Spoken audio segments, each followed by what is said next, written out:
get their playoff spot secure. Definitely. So I'll let you on with the Yesnaby now then. So, and this is Division 2 now, like we said for the last conference as well, this is the big division for me. This is the one you really want promotion from, and this is the one you really don't want to get relegated from, So we've got EK Colts there, great win, 235 points against the Warner Bay Goonies, who are getting kind of dragged into it, 178. You've got the only 0-9 of the year so far, Leeds Leopards. But I mean, 196 points is not to be sneezed at. So that was very unlucky. But they did run into Arcadia Red Wolves this week, who scored 249 points. And at 3-6, they were 3 and they were 2-6 when they done that. So that's got to be unfortunate for Leeds Leopards. Before the week started, they would have looked at that and thought, if I score 196 points, I'm going to win. And they've not. So unlucky.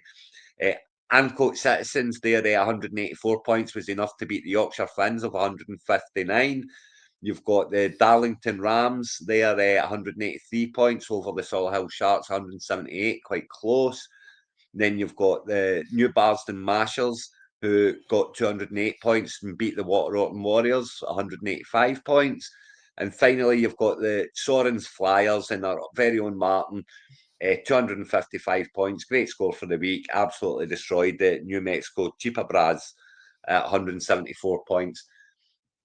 So another division where it's getting a wee bit opened up, You've got those 6 and 3s is all the way down to 5th, and then this could very quickly become 1, 2, 3, 4, maybe 5 teams playing for the last spot if those 6 and 3s can get on winning runs, Martin will be quite happy sitting there with his 255 points and sitting in 3rd place with 6 and 3. And of course, Ancona Citizens at 7 and 2. As much as 7 and 2 is not quite there yet,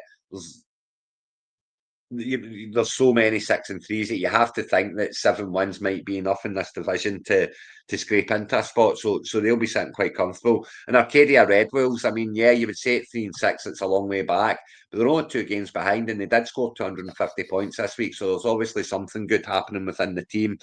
And I would say New Mexico, Chipabras and Leeds Leopards, well, they've got to look at weeks 15 and 16 now. It's time to start thinking about staying in said division. Nothing. Well, let's see who's playing who then. So yeah, I mean, it's a big week for the Arcadia Red Wolves. If they've got any intention of getting back into this, they must beat the Warner Bay Goonies this week, who are 4 and 5 and right in front of them.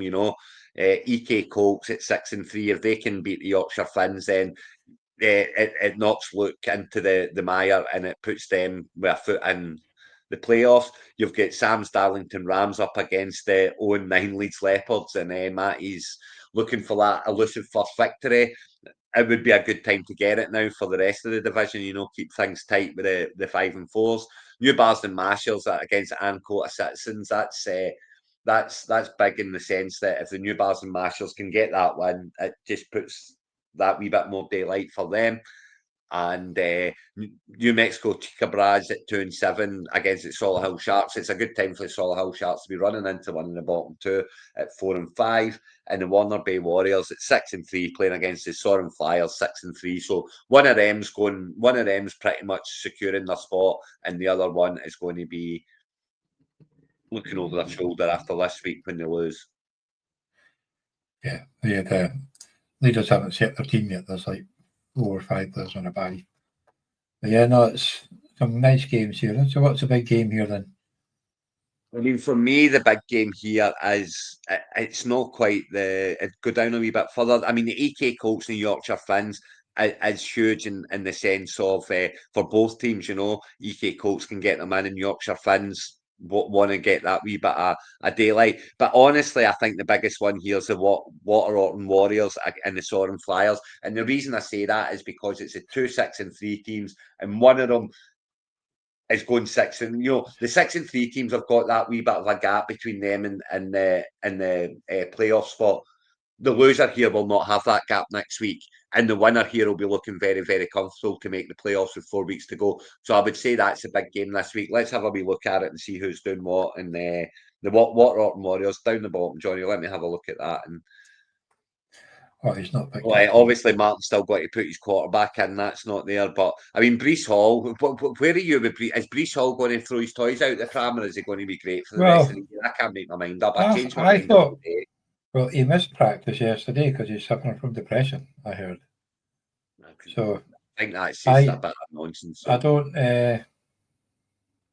plus it's against Cleveland defence, it's going to be a hard one. It's And it certainly looks going to like make a difference in this it's going to game be here. raining too. If Brees Hall plays and doesn't do much, and he's just seeing it out, then that's it. That'll be a big boost for Martin and his chances, because he's got Mononaghy over there who, even if Swift does come back this week, I think Mononaghy's done enough to get his touches, to say Well, I deserve some of these touches. he played the week before and got like 80-odd yards and a touchdown the week before Exactly, when Swift was playing. So, but yeah, I think it's meant to be raining as well on Sunday in Cleveland or in New York. Raining in Chicago, and it's Bejan travelling over. Is it Madrid this week, or is it Madrid, or is it Germany this week? 2:30.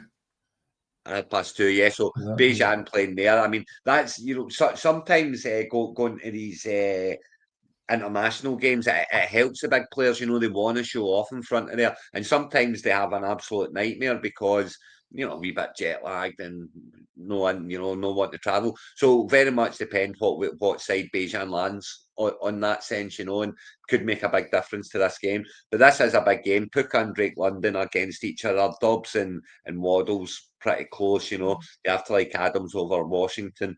I love Gadsden, so I'm taking him over Henry all day long. Juwan Johnson over Zacharias. With it being tight end premium, I would rather be on Johnson there.